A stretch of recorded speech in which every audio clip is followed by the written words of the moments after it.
Hi. ఒక తల్లి కొడుకుల గురించి మీతో పంచుకోవాలనుకుంటున్నాను.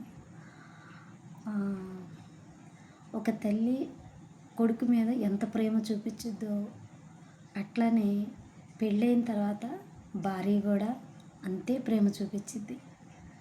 కానీ పొట్టతిప్పుల కోసం అని చెప్పి ఉద్యోగానికి వెళ్ళినప్పుడు ఎక్కడైనా సరే హ్యాపీగా ఉంటున్నారు కొడుకు కోడలని సంతోషపడే తల్లిదండ్రులు ఉండాలి. కానీ అక్కడికి వెళ్ళి అత్తకి, మామలకి, బామర్దులకి చేసిన చాకరంతా అప్పగిస్తున్నాడు అని అపోకతో చాలా ఇబ్బంది పడుతున్నారు. అలా చాలామంది ఉన్నారు కూడా. అలా ఎప్పటికీ అనుకోవద్దు. ఎందుకో తెలుసా? పొట్టతిప్పుల కోసం వెళ్ళినప్పుడు పిల్లల చదువులని, ఇంట్లో ఖర్చులకు కానీ ఉన్నాయి కదా.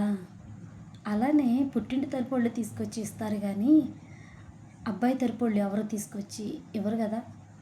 ఇవ్వాలంటే 1,00,000 ప్రశ్నలు వేస్తారు. ఎందుకు, ఏంటి అని ఎన్నో ఎన్నో చెప్తారు. అదే పిల్ల తల్లి దగ్గర నుంచి ఆ పుట్టింటి కాడ నుంచి తీసుకొచ్చుకునేటప్పుడు ఎందుకు అని అడగరు.